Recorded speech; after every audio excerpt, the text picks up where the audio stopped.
Hello बच्चों, जैसा आप सभी जानते हैं कि इंग्लिश जानने के लिए पार्ट्स ऑफ स्पीच का जानना बड़ा ज़रूरी है। तो आज हम लेकर आए हैं पार्ट्स ऑफ स्पीच, यानी कि इंग्लिश स्पोकन हो या इंग्लिश सीखना हो, ट्रांसलेशन हो, ग्रामर हो, इसके लिए हमें इसके पार्ट्स ऑफ स्पीच का ज्ञान होना चाहिए। पार्ट्स ऑफ स्पीच जैसे पार्ट्स ऑफ बॉडी होते हैं वैसे ही पार्ट्स ऑफ स्पीच होते हैं।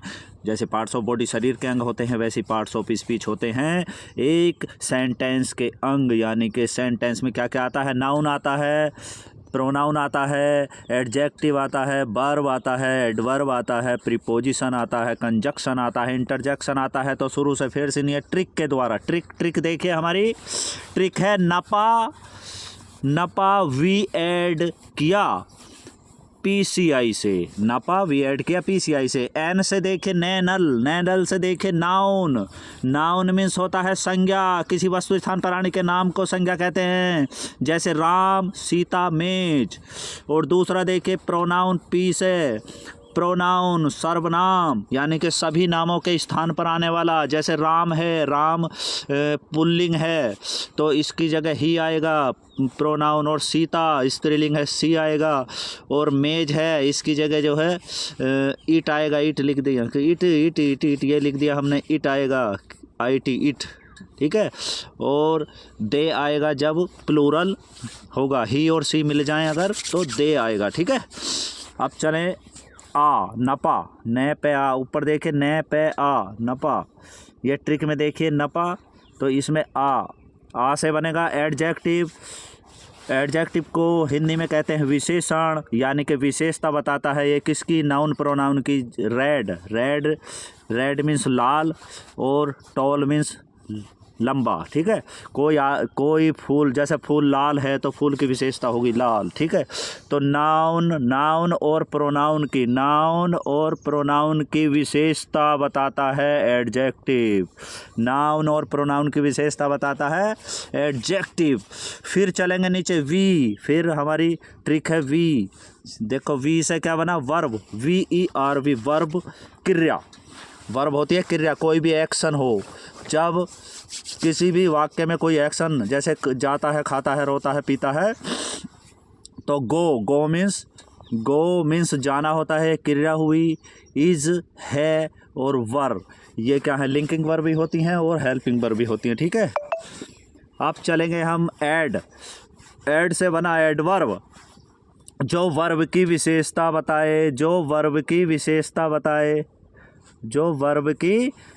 बताए उसे एडवर्ब कहते हैं, क्रिया विशेषण कहते हैं। तो क्रिया विशेषण क्या होता है? स्लोली एंड लाउडली ऐसे होता है, जिनमें LY लगता है, वे क्रिया की विशेषता बताने वाले शब्द होते हैं। जैसे अगर गो है, जाता है, अगर है गो जाता है तो कैसे जाता है? स्लोली, यानी कि धीरे धीरे जाता है, स्लोली, धीरे धीरे। तो जाने की विशेषता हुई क्या हो? स्लोली। तो धीरे धीरे को क्या कहेंगे हम? एडवर्ब, ठीक है। अब नीचे चलेंगे पी, ये PCI जो हमारी उसमें था, हाँ, पी से बनेंगे प्रीपोजिशन। पी से बना प्रीपोजिशन, संबंध सूचक, यानी कि ये संबंध बताता है किसका? एक नाउन और प्रोनाउन का दूसरे नाउन और प्रोनाउन से क्या बताता है? संबंध। जैसे इन मीन्स में होता है, ठीक है। और ऑफ का, और इनटू, यानी कि कोई चीज़ गति करके किसी के अंदर जाती है दूसरी वस्तु के, तो इनटू लगता है। तो प्रीपोजिशन क्या हुई? इन, ऑफ, इनटू, बिटवीन, अमंग, ये।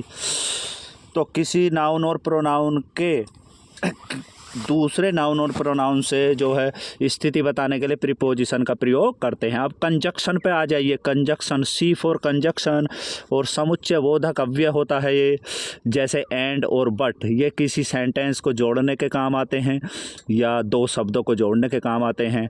फिर नीचे चलिए इंटरजेक्शन का मतलब विस्मय बोधक। विस्मय होता है अचंबा, यानी कि किसी बहुत बड़ी खुशी को या बहुत बड़े गम को जो है जब हमें आघात पहुंचता है या अचंभित हो जाते हैं, तो ऐसे ऐसे शब्द को। और इसमें एक्सक्लेमेशन चिन्ह होता है, देखो डंडा है नीचे और इसके बिंदु लगा होता है, इसे एक्सक्लेमेशन चिन्ह कहते हैं, यानी कि अचंभे का चिन्ह होता है। तो इंटरजेक्शन हुआ।